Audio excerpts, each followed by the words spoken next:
Hello, everybody, and welcome back to another episode of the Veval Formula One Lights Out podcast. It's been 2 weeks since we last spoke to you. We've got Monaco to talk about, and then we're looking ahead to Baku, which is coming up this weekend. So we've got a street circuit special, if you like, two completely different circuits as well, which we're going to get onto later, but both around the streets of two very famous and historic cities. But before that, let's go back to Monaco, probably more historic and a bit more famous than Baku in Azerbaijan. We saw one of the most, I would say, tame Monaco Grand Prix that we've seen in previous years. You can probably count on one hand the amount of overtakes that were made. Joshua Fletcher, Callum and Callum Owen, all the regulars are here to talk about it with me. We'll start off with our predictions that we made in the last episode.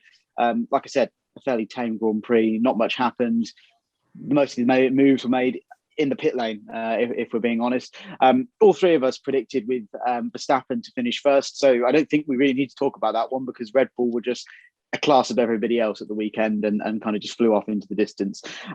In second place, I had Char Leclair, which is, I think, the first talking point to come on to. And I've got DNS written next to him. Not even an F, it's a DNS. Didn't even start the race. Had that crash in qualifying.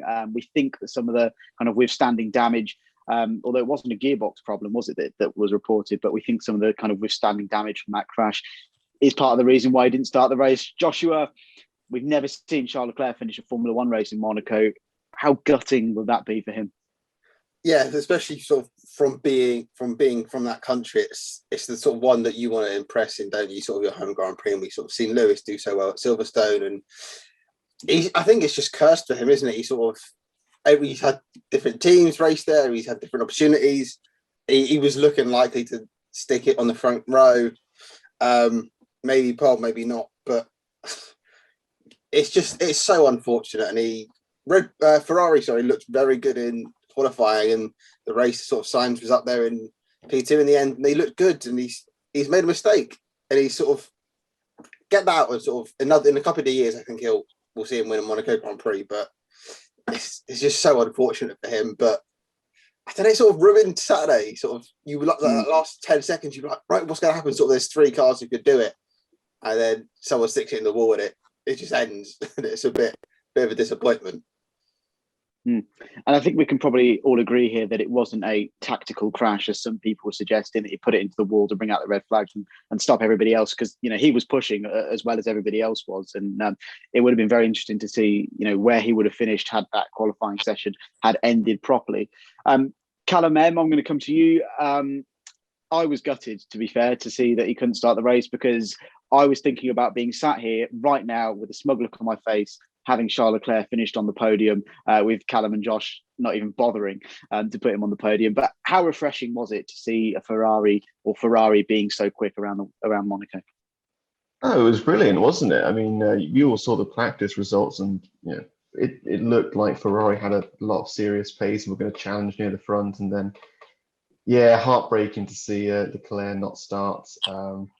As well, so I think it was even more heartbreaking because they said he was going to start, and then literally half an hour before he had to pull out. So really, really gutting. But yeah, good to see Ferrari having a strong season so far. And Callum O, we know you're not a member of the Ferrari team, you're not an engineer, you're not an expert, but why do you think that call was made for Leclerc to start the race without making any kind of changes to anything on the car? Well, he crashed on his right side, and the problem was found at the rear left of the car. So I'd imagine, and they've come out and said it was just they didn't think to check it because it was obvious they had quite a lot of stuff to do. He'd absolutely wrecked his car. So I'd imagine they left out checking that area of the car. And as he got round towards the grid, they realised the problem, by which point it was just too late. Yeah, and I think, as we've all said, gutting for him, and I think he probably would have gone on to finish on the podium, if not even win the race. We saw how aggressive Verstappen was at the start towards Bottas, and I'm sure Leclerc would have rebated that if he'd have actually managed to start from the front row. The next talking point that we're going to come on to is his teammate who managed to get himself on the podium, and we were talking about that with Callum M, saying how refreshing it was. But I really liked at the end of the race where Sainz and Norris did that interview, I think, with David Coulthard, and they were having a good bit of banter, which was nice to see, wasn't it, Joshua?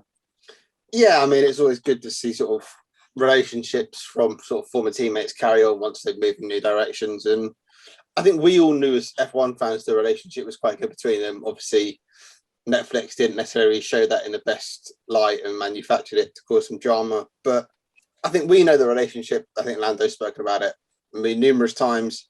And it was a nice podium, I think, in the end, wasn't it? Sort of, it's good, some good characters on there, all fully deserving, and Norris as well having a brilliant season, and Ferrari looking good. I didn't necessarily expect them to be this good, but yeah, it was good to see those two back on the podium together, and in good spirits. And then Callum M, I'm sure you probably would have done this had you been here on the last episode, but myself, Joshua, and Callum O all predicted Perez to finish third. He finished fourth, but I think we can all say it was an impressive weekend for him in terms of the way, disappointing qualifying ninth, but the way he came back in the race. And we were talking about after Spain that Mercedes may have the strategic advantage over Red Bull. That could be the one thing that they've got over them at the minute. But Red Bull obviously outdid Mercedes with the strategy on 2 weeks ago on Sunday. How good was that to see Perez make that comeback? And do you think that kind of shows that Red Bull have got what it takes to be able to beat Mercedes as well? Yeah, I mean, I've said it on the pod before. I'm a huge fan of Perez. I've had him down to win nearly every Grand Prix this season, which so far hasn't happened. But no, yeah, as you said, Red Bull criticised a lot, especially in Spain, for not getting their strategy right, but they absolutely nailed it. And I think that's the real key battle this year. It's not necessarily Hamilton v Verstappen, it's Red Bull v Mercedes. They're each going to take it in turns to have the better weekend, and Red Bull came out on top this time. And Callum O, do you think maybe, this is a question we've asked before, but that Perez is still going to be used as a tool by Red Bull, as a tool to use a strategy that benefits Verstappen, if you like? Or do you think he'll be thinking, yeah, I want to go and challenge for race wins. I don't want to be helping Verstappen win the championship. What do you think? How do you think that dynamic's gonna pan out? I'm sure if it was down to Sergio Perez, he'd be the lead driver, putting it on pole and fighting for wins every week. But when you've got Max Verstappen as your teammate at Red Bull, who have brought Verstappen up, and he's the key member of that team, I think you have to be realistic as a second driver and know that maybe isn't going to be the case. And I think, considering how close he came to losing an F1 drive last year, Perez will be more than happy with where he's ended up. I still think he's probably a way off what Red Bull expect from him, though. So if you look at a weekend like this, the second driver for Red Bull, you're probably expecting to qualify minimum of fourth. And in a weekend where two cars ahead of fourth retire, the only car not retiring being Max Verstappen, the other Red Bull, you could have been looking at Red Bull 1-2 had Perez had Perez done his qualifying better. So I think there's still a way to go for Perez. And then Joshua, let's talk about what Perez kind of caused behind him, with Gasly and Vettel getting ahead of Lewis Hamilton, and Mercedes having a disaster, you probably could say, in the pit lane this weekend with Bottas, who we'll come on to a little bit later on. But we know you're a massive kind of Hamilton fan, Joshua. So how did it feel to see what happened with that kind of failure of strategy, if you like? It was not surprising. I think you look at it, you look at the whole session and the whole weekend, it was very disappointing for Mercedes. Sort of, you don't expect Lewis Hamilton to qualify that far down the grid in a championship winning car from team from last season, and favourites to do it again. It just didn't go their way. I don't know what it was, whether he wasn't feeling it, just off the pace, whereas he's fallen out of love with Monaco. But Bottas put it so high in qualifying, so I don't know if you can put it down to the car, what it is, but Mercedes messed it up, and we all laughed at Red Bull when they gave it away, and Mercedes did the same this weekend. And it's a fair game, isn't it? I think you might be a Hamilton fan, but most importantly, we're all F1 fans rather than fans of individual teams. So, I mean, it was great for the race. It was great for the event that you had the world champion so far down, and you had Vettel out of form, Gasly above him, Perez above him. His teammate didn't even finish. So it's just complete and utter disaster, you're right, for Mercedes this weekend. But as a racing fan, it was quite interesting and exciting to watch. And Callum M, do you think that we all saw Hamilton getting, really frustrated in the car. The team radio messages were constantly coming out, how has this happened? How am I still behind these guys? Do you think maybe his anger maybe got a little bit the better of him? I know you can't overtake around Monaco, but do you think he maybe could have finished or taken a couple of places back if he'd maybe just kept his cool and kind of just forgotten about it, moved on, right, I'm going to get these places back? Or do you think it probably just would have been the same story because of how few overtakes we saw in the Grand Prix as a whole? I think the latter there, because there was only 2 overtakes in the whole Grand Prix. So I think we all know Mercedes have the quickest car on paper just about from Red Bull, but the fact that he couldn't get past either Gasly or Vettel just shows how bad Monaco is for overtaking. And he had a right to be frustrated. It was a very unusual situation he found himself in. The undercut typically works. So yeah, I would have been very confused and angry if I was him in that situation. And Callum O, I think, sat at home on our sofas or in our chairs or wherever we were sat, we were all very, very frustrated just after that pit stop happened, as Vettel came out of the pit lane and he was going wheel to wheel with Gasly up the hill. And then we saw Lance Stroll going over a curb and we had no idea what had happened. What was going on there? How were you feeling when that happened? And, this kind of just complete mess up of the TV coverage. I think you can tell that every other race on the F1 calendar is directed by F1. Whereas in Monaco, for whatever reason, they feel as though they have to give it to another set TV directors who evidently do not watch F1. Because Monaco's hard to overtake, and it's been a hard race for overtaking. You see 2 cars going wheel to wheel. It's the only thing any fans want to see. We don't care about Lance Stroll in 8th, 9th, going over a curb, considering we'd already seen we saw it when it happened. So there was really just no need for it, and it did ruin what could have been the moment of the race. Yeah, it was a real shame, and I think some really good stuff has come out of it. Some good humour has come out of it as well. Some of the kind of iconic moments are now being kind of cut up with this Lance Stroll going over the curb on Twitter and stuff like that. So they've been quite funny to watch over the last 2 weeks, with kind of the lack of things that have been happening in Formula One, like no news or anything has come out at all. It's been a quiet few weeks, and I'm sure it'll be a quiet and lonely. It's been a quiet and lonely few weeks for Valtteri Bottas, Joshua, who just seems to be the most unlucky driver in maybe not the history of Formula One, but certainly on this grid this season. That wheel nut that just would not come off that car. Surely you have to have been feeling for him at that point. Yeah, I mean, it sort of came on and you didn't know how to react. Well, at least I didn't. I just sat there in complete enough disbelief that Mercedes had somehow butchered it again, and with him. It doesn't seem to happen with Hamilton. You don't seem to see him have terrible pit stops.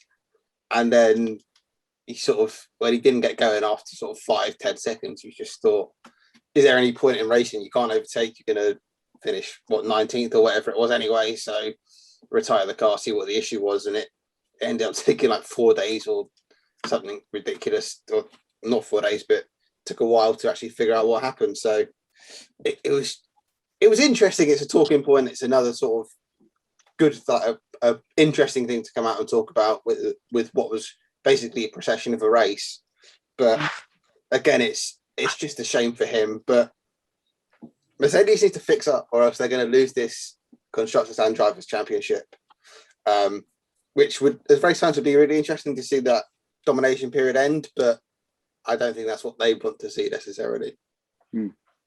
I think Lewis Hamilton's mentioned it quite a lot, that mistakes are probably going to decide this championship. I think, he said if we make less mistakes then Red Bull will win it. And if Red Bull make more mistakes than us, sure, it's in our hands to lose kind of thing.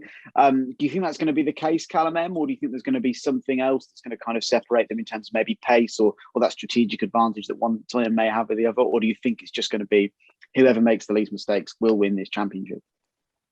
I think it will come down to mistakes, as Hamilton said. You've got to think back to the 2018-2017 title race between Vettel and Hamilton. Vettel went into the halfway point of the season ahead on both occasions and then just kept making mistakes, and Ferrari kept making mistakes. And Mercedes just kept their cool and went through to win the whole thing quite easily. So, yeah, I think it is going to come down to individual errors. We don't know how much car development is going to happen from now to the end of the season, because most of the teams are focusing on next year when all the rules change. So yeah, I think, as you say, it will come down to mistakes. Just a quick note on how long it took to get Bottas's wheel off. Apparently it was 43 hours and 15 minutes it took before they finally removed it. And that was after all the other teams attempting to get it off as well, which is quite funny. Really? Sledgehammer, apparently Ferrari tried, didn't they? Yeah, Ferrari had a go, yeah.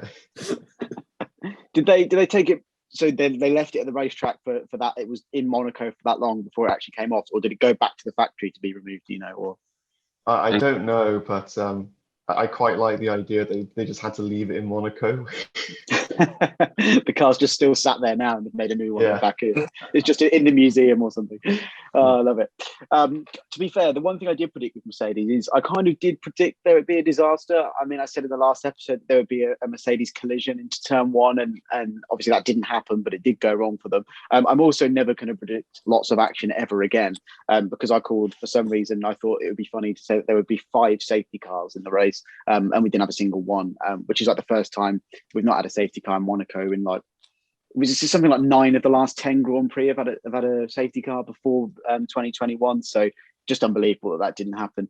The last thing I want to touch on is, Joshua, you predicted that Russell was going to get into Q3 and score points. He ended up not doing that and finishing 14th. Do you think it's just down to this Williams car that it's not suited to some tracks, it's going to be suited to others, like they've seemed to have said for most of the season? It's a really hard one with Williams because they've got one, excellent driver. It's shown that in his junior career, and one sort of mid-level driver sort of suits that sort of standard that Williams sort of have got over the last 3 or 4 years. It's in the Latifi. I don't know, for a team linked with Mercedes, I know they can't copy their car, but you'd expect there'd be a bit of sort of help there or something gives. I don't know. I think Williams always were going to struggle, but Russell has seemed to sort of take that car to the next level, especially you've got sort of 2 rookies in a Haas in a fairly poor car. It looked like there would be a moment, and that hasn't quite come yet for Russell, which is a shame. I mean, it was a bold. It was more of a hopeful prediction than it was going through anything sort of logically. I think points would come for him. They have to come at some point, whether that's in the Williams this year or the rumours linking him to Bottas's seat next year. It's going to come sooner rather than later, and I hope sooner, and I hope it's in the Williams, just so he can earn it rather than sort of just being labelled as the Mercedes prodigy academy driver that gets a seat. Yeah, I think this season it will eventually come, whether it's Baku this weekend or whether it's the last race of the season in Abu Dhabi. But I think there's going to be a point where he'll either get into Q3 or score points, and I think both are just as big. Maybe a points finish slightly bigger. And I did see the other day that on the Formula One official YouTube channel they did like a team bosses unscripted thing, and they asked all the team bosses, if there was a driver on the grid that if you could have a third driver, basically, who would it be? And all the team bosses kind of said somebody from another team, or that wasn't really linked to them, and Toto Wolff just went George Russell, and then it just cut away from him and went to the next one. So I think we're going to be seeing him in a Mercedes very, very soon. Not reading too much into that. Staying down that end of the grid, going back to you, Callum O, is I saw a video on YouTube this week. I can't remember who it was by, so forgive me, but if you just type it in, and the question was, is Nikita Mazepin improving? And we joked about him last week or the week before, saying about, he's not going to make it into lap 1, he's going to go out and stuff like that. But we're starting to see a bit more consistency in his lap times. I mean, I was about to say he out-qualified Schumacher, but Schumacher didn't qualify. But he did beat Schumacher in the race. Callum O, do you think that Mazepin is improving, or do you think this is simply just Schumacher had a bit of a write-off and had a bad weekend? I mean, Schumacher did have nothing short of a really poor weekend. He crashed heavily in FP3, so he missed qualifying. And in the race, he had it was a fuel issue, which is why he ended up behind Nikita Mazepin. But Mazepin had no real incidents all weekend, which for him and for Haas is a positive. The first time at Monaco in an F1 car, to have no incidents is a positive. As for Is he improving? I mean, I guess yes, because he's getting past lap 1 now, whereas Bahrain, he made 3 corners and then was in the wall. So is he improving? Yes.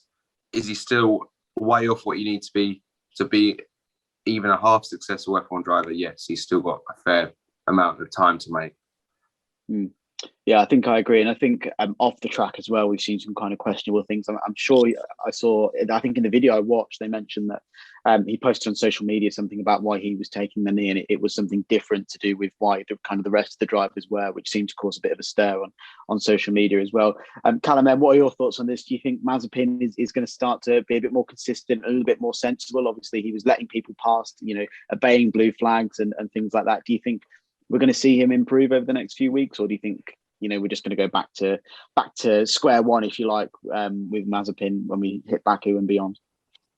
I hate to be horrible, but I think this is just a minor blip. I think we're going to see the old Mazepin back very soon. I don't know. There's always something happening with him every weekend, isn't there? Like whether it's blue flags or just something in the practice sessions, he just gets too close to another driver. There's always something going on, but yeah, hopefully he can improve, because I want to see a fully competitive grid, and it's kind of, it sometimes feels like it's 19 drivers and Nikita Mazepin, so hopefully he'll improve, but I fear this is just a one-off. Well, I guess we'll have to see over the next few weeks and into the summer whether he does improve and becomes a bit more sensible.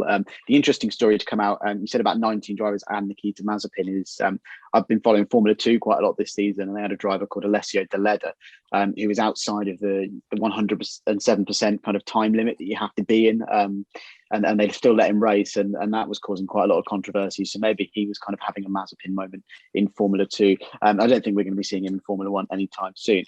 Anyway, the last thing I want to mention, Joshua, is my two boys, Sebastian Vettel and Antonio Giovinazzi. I picked them up on the podcast, not more Vettel than Giovinazzi, but I picked them up on the podcast a little bit, and they both finished in the top 10, which allows me to sit here with a bit of a smug face. Yeah, they did well. I think you look at Giovinazzi, especially that Alfa Romeo early parts of qualifying looked good. They haven't looked good for a while. Vettel, I don't know whether it's going to be sustainable. I don't know whether it's going to last for the rest of the season. It was just a strange race, wasn't it? And he's an experienced driver. He knows Monaco. He sort of knows how to deal with it. Whereas you look at a lot of the drivers on that grid, it's quite an inexperienced grid in terms of it. With any sort of didn't race at Monaco last year. It's been a while. Yeah, you can have your moment. I don't know how many more you'll get with Vettel across the rest of the season, but good weekend for him, and nice to see like an experienced driver find his form again, regardless of feelings of Hamilton and Vettel and that rivalry. I think it's probably fair to say at the start of the season, 5th place is kind of where we expect that Aston Martin car to be finishing consistently, which is not what they've been doing at all this season. And Stroll finished down in 8th, which is okay, I guess, for them. So yeah, maybe just the start of improvement for Aston Martin and Sebastian Vettel, and the Giovinazzi one as well. The Ferrari did well, throughout the weekend. So it's no surprise to see a Ferrari-powered Alfa Romeo doing okay as well. Let's move on then to this weekend. We've got Baku is where we're heading into Azerbaijan, another street circuit, completely different to Monaco, high speed, 90-degree corners. Callum M, just give us your thoughts on kind of the circuit of Baku, and do you like it? I don't know if this is a controversial opinion or not. I'm curious to see what you guys think, but I think Baku is a better version of Monaco, in the way that, you've got a lot of great. It's a very tricky circuit. It's a very tricky circuit for the drivers and the cars. But unlike Monaco, you can actually overtake in certain places. So I quite like it for that. I don't think it's a particularly amazing circuit necessarily, but I actually think it's a better Monaco, say it quietly. I think it's difficult, isn't it? Because you've got all the elevation changes in Monaco, which you don't quite have in Baku, or they're not quite as obvious in Baku. Callum O, what are your thoughts on what Callum's just said? Is it just a better Monaco, do you think? I think it's different to Monaco because it's a lot more high speed, and there's a lot more in Monaco, as it is generally a bit of procession. If you start on pole, chances are you'll end up there. Whereas in Baku, especially with that long straight, multiple DRS zones, there is a chance that you will miss out and you'll see overtakes. So to call it a better Monaco is correct, but I also think it's a different sort of beast compared to Monaco.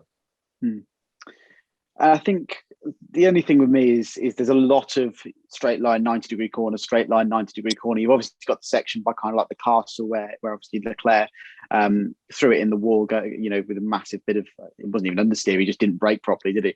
But a lot of it is kind of 90-degree rights after a long straight. Joshua, what do you think? Are we going to see some better or much better racing this weekend than we did in Monaco?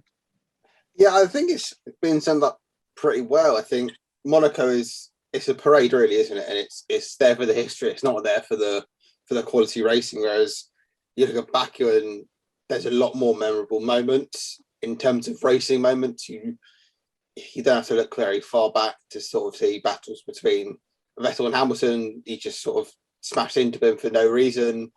The Red Bulls fighting it out. Leclerc, we've mentioned. Grosjean. There's a lot of good moments there in terms of the racing. That's what fans enjoy, really, and we love the overtaking, we love high speed, we don't love crashes, but if there's some contact, it makes it a bit more exciting.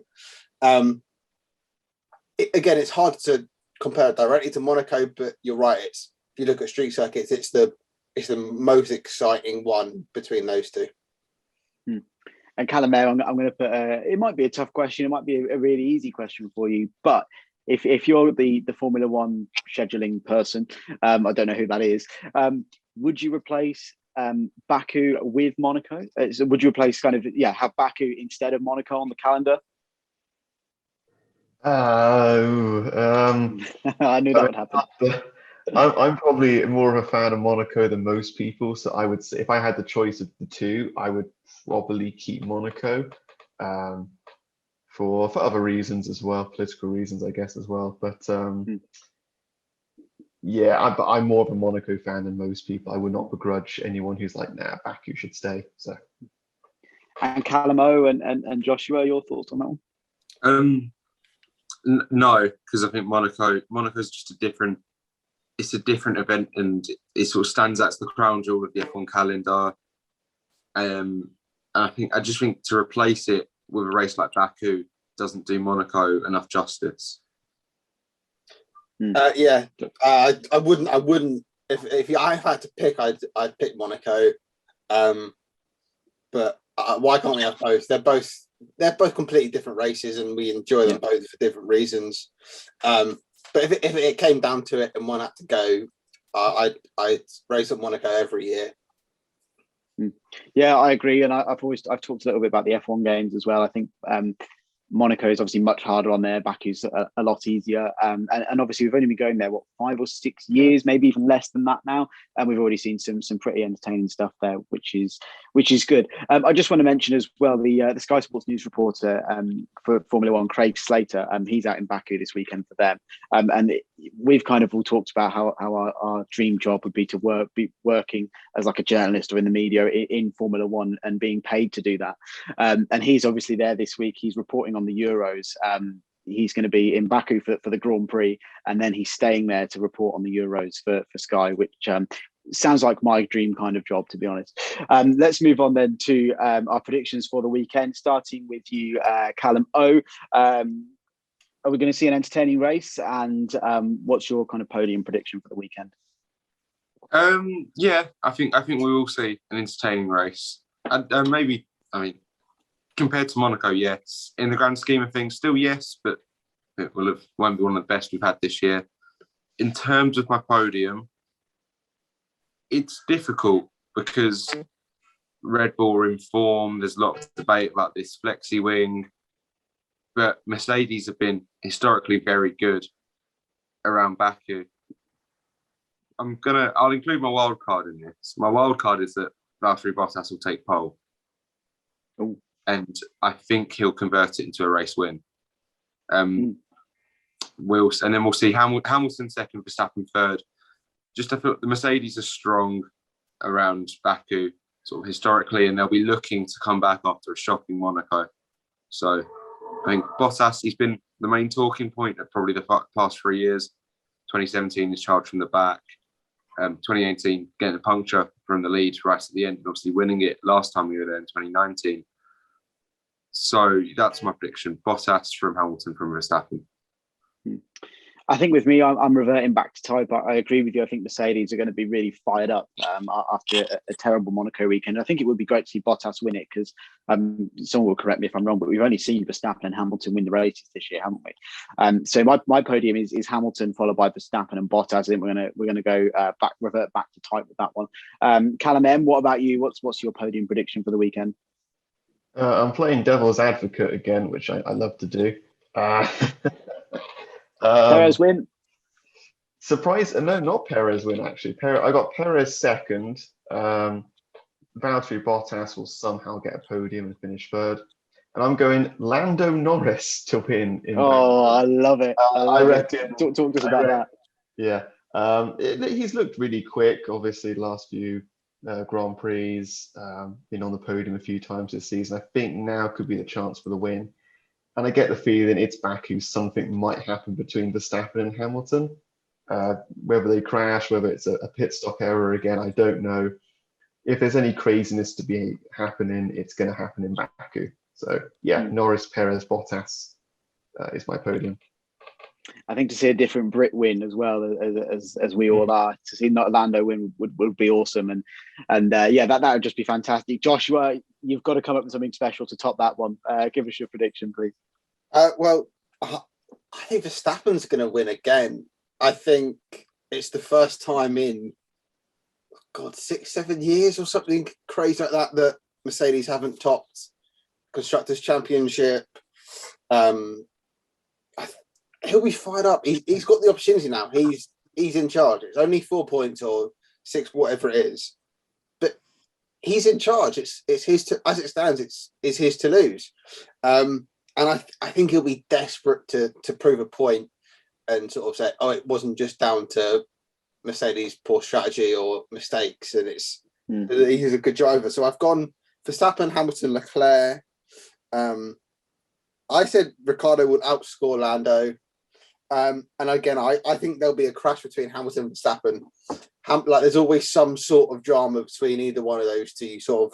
I mentioned earlier, Vettel and Hamilton, it wasn't really a crash. Hamilton sort of slowed down into the safety and around the corner, and Vettel just smashed into the back of him and then into the side of him. We obviously saw Ricciardo and Verstappen, both a Red Bull. Something's going to happen. I think it be between those two.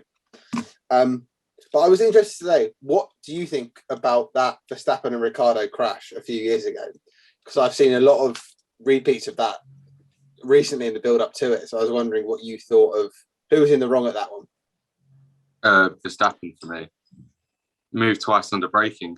So as soon as he moved back over to cover the inside, Ricciardo lost downforce and was not going to be able to stop. Yeah, I agree. I thought Verstappen was completely at fault, but again, I don't think that went down very well at Red Bull. But there's a lot of big moments, and something has to give again. And those two fighting out down the straight, you never know.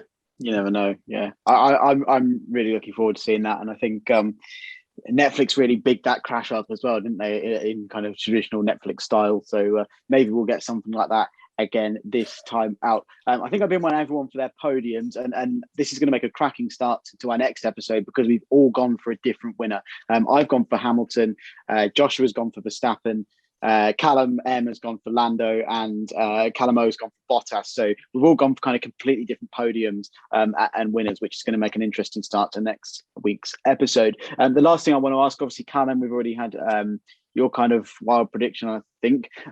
So Joshua, let's go for your one first, please. Yeah, I'm struggling with this one. just for the sake of being different, I think his poor form has to come to an end at some point, and Daniel Ricciardo will finish above Lando Norris in the race on Sunday. Yeah, it's been a strange one so far at McLaren. So it would be nice to it wouldn't be nice to see that happen, but I think it would be nice for Ricciardo to get one up on Lando, which he's struggled to do this season. Mine's also a little bit boring. We've not really seen much of Yuki Tsunoda since he scored his first points in Bahrain all that time ago. I think he's going to be back on it this weekend. I think he's going to get a fairly decent points finish, maybe 5th or 6th, something like that. But we'll have to see how that AlphaTauri goes. Callum, let's come to you then for your wild prediction as well for the weekend. Esteban Ocon to finish ahead of both Ferraris. I like it. It's an interesting one. I like it. Callum M, your reaction to those kind of wild predictions? Do you see any of them happening apart from your own? I think that they're all feasible, really. Anything can happen in Baku. I mean, I know I've been quite wild with Norris winning. I also wrote down half the drivers won't finish, which I don't know if that's wild or I don't know if that's wild or realistic, to be honest. It's a bit of both, I guess. But yeah, I honestly think anything could happen this weekend. And Joshua, you actually mentioned, I think before we came on air, you were looking at some of the previous results and saying how many drivers haven't finished in the previous years. Do you think we're going to get a repeat of that? And do you think maybe my 5 safety car prediction that I made for Monaco might be a bit more realistic for this weekend? I think it's definitely more realistic. I think last time we raced there was 4 DNFs and only about 9 drivers ended up sort of in the classification without being lapped. So again, I think there'll be some drama. I think the top teams will dominate. There'll be some mistakes. There'll be 2 or 3 safety cars maybe at the max. I think 5's a push unless we see red flags and all sorts of stuff. But yeah, I think we're more on track to see a couple more safety cars and half the grid finish, maybe. Good stuff. I'm looking forward to it, and I've seen a lot of Formula One content on Twitter this week, on Instagram of past moments in Baku. Lots of action there, and Formula 2 as well are there this weekend, and they've been posting lots of stuff. So it should be an exciting weekend of racing. I said that before we went to Monaco, and look what happened. So let's hope this time my command or wish comes true. Should I say thank you very much to Joshua, Callum and Callum for being here. It's been another fantastic chat. We'll be back. Obviously, we've made some fantastic predictions and completely different predictions, so there'll be lots to talk about, hopefully after the Azerbaijan Grand Prix. We'll be back in 2 weeks' time ahead of the French Grand Prix, where we're also going to see Romain Grosjean back in a Mercedes. Obviously not in the race, but he's obviously going to be parading around, so that'll be a great moment for him. So yeah, we'll be back just before the 18th to the 20th of June, which is when the French Grand Prix is taking place. And then we're getting into my favourite part of the calendar, the summer months. We've got Austria coming up twice. We're going to Britain, we're going to Spa, we're going to the Netherlands, we're going back to Monza as well. So I'm looking forward to the summer, and we're getting into kind of my favourite mid part of the season. So yeah, thanks very much to everybody who's listened, who's watched. If you're on YouTube, make sure to hit the like button, subscribe to the channel and all that good stuff. Tell your mates about us and get them listening and get them into some Formula One chat. If you're on Apple Podcasts, Spotify, whatever, make sure you follow and subscribe to us on there and leave us a review if your app allows you to. Once again, thanks very much to Josh, Callum and Callum. As I said, we'll see you ahead of the French Grand Prix. Check all our stuff out as well on Vable.com/motorsports. Follow us on Twitter at F1Vable. I think that's pretty much everything. So thanks very much. Until next time, we will see you all later. Bye-bye.